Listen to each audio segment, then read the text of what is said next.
ayat yang ke-35. Kita baca ya dalam hitungan ya, 1, 2, 3 ya.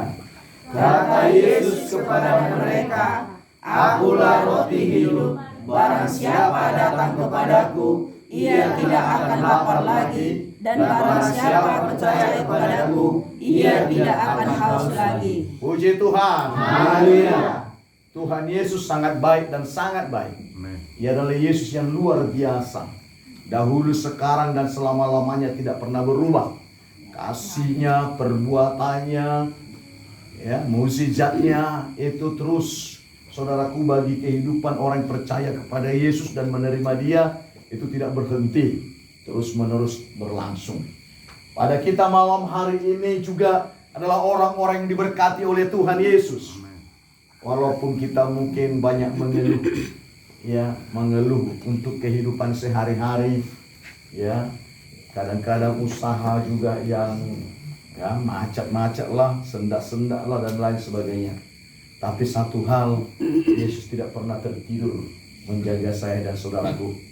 Ketika pun kita kekurangan, Dia tetap coba ya kenyangkan hati kita dan iman kita, agar kita bukan orang-orang yang putus asa, agar kita bukan orang-orang yang mencoba melarikan diri dari hadapan Tuhan Yesus, agar kita bukanlah orang-orang yang meninggalkan ya kasih karunia yang Tuhan berikan kepada saya dan saudara Tuhan.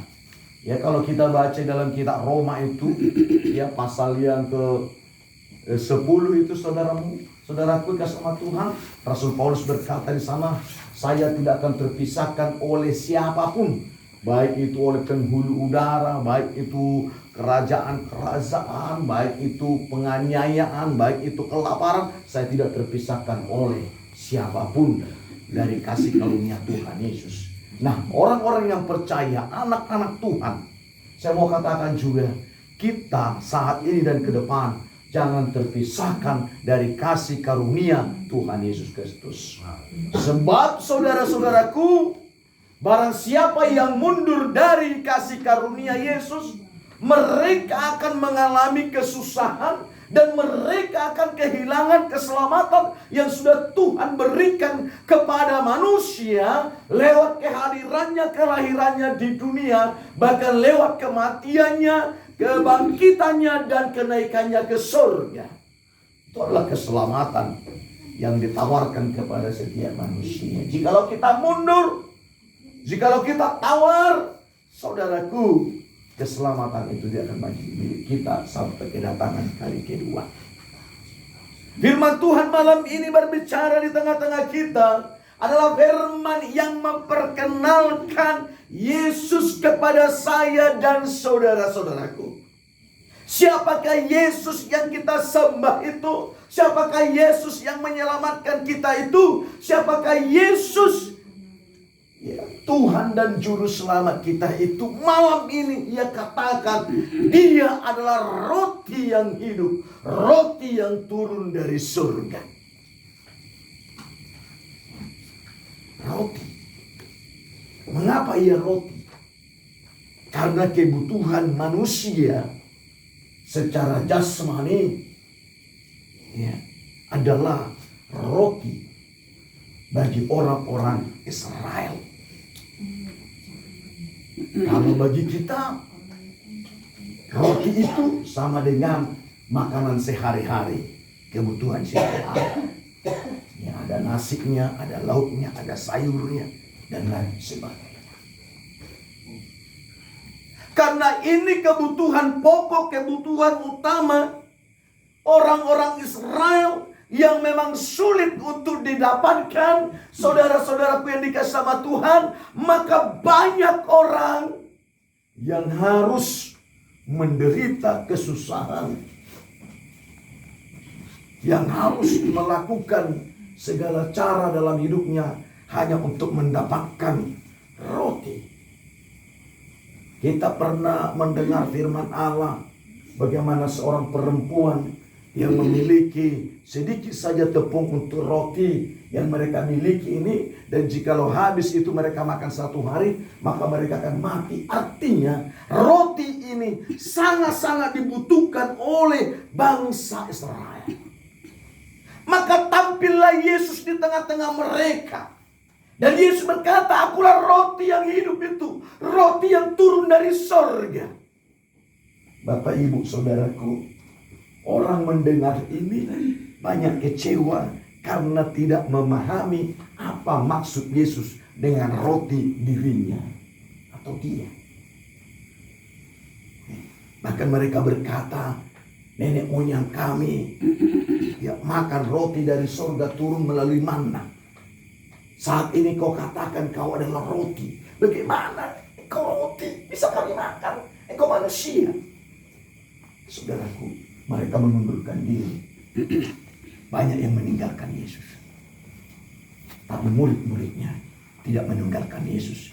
Karena Yesus mengerti, karena murid-muridnya mengerti dan paham apa yang dimaksudkan oleh Yesus. Artinya Yesus sanggup memberkati orang-orang percaya kepadanya.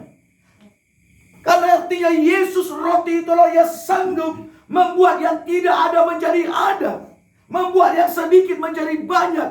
Membuat orang yang berkekurangan menjadi berkelimpahan. Itulah Yesus, maksud ia sebagai roti yang hidup dari surga. Puji Tuhan. Amin. Bukan bulat-bulat mereka makan roti itu. Tapi Yesus berkuasa untuk menyertai hidup mereka sepanjang masa. Sebagaimana ia katakan, barang siapa yang datang kepadaku, mereka tidak akan lapar lagi. Barang siapa minum daripadaku, mereka tidak haus lagi. Asalkan percaya kepada Yesus. Ya. Sumber hidup manusia, sumber kehidupan kita. Hanya kadang kita yang ragu-ragu dengan Yesus. Alang soalan. Pengwahyu mengatakan di pasal 3 itulah ya, jemaat yang suam-suam kuku, sehingga tidak menjadi nyata. Yesus itu menjadi roti hidup di dalam hidup mereka. Bahkan bukan hanya roti hidup jasmani, tapi hidup rohani kita juga adalah Yesus itu. Karena butuh roti rohani di dalam hidup kita ini. Firman Tuhan mengatakan dunia ini akan berlalu, semua seluruh isinya akan berlalu. Langit itu akan digulung seperti kertas. Anda bayangkan menggulung kertas? Gulunglah kertas itu dulu.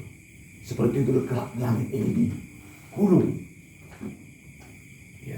Dan bumi ini yang kita injak ini akan dihancurkan seperti menghancurkan periuk yang dari tanah liat atau pot. Kalau periuk dari tanah liat tidak pernah lagi saudara-saudara lihat itu ya.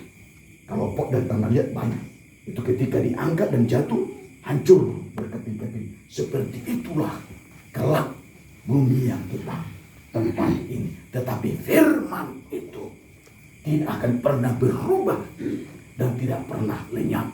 Ia kekal sampai selama-lamanya. Maka itulah yang kita miliki. Itulah roti yang hidup secara rohani di dalam hidup kita ini. Jadi dua kesempurnaan yang kita miliki ketika kita percaya kepada Yesus, yang ia menjadi roti yang hidup dari sorga. Secara badani jasmani mau engkau dipenuhi dengan kuasa ilahinya, dengan perbuatannya yang ajaib. Secara rohani firman-Nya adalah roti yang hidup di dalam hidupmu sampai selama-lamanya. Maka sekarang bagaimana respon kita terhadap roti yang ditawarkan oleh Allah melalui Yesus Kristus Tuhan kita yang datang kepada, yang sudah katakan, akulah roti yang hidup. Apa yang harus kita lakukan? Apa yang kita harus berbuat? Kita sudah tahu dia adalah roti. Apakah kita masih ragu lagi datang kepadanya? Saya rasa kita tidak ragu lagi, tapi kita harus semakin tekun, semakin giat datang kepada Yesus.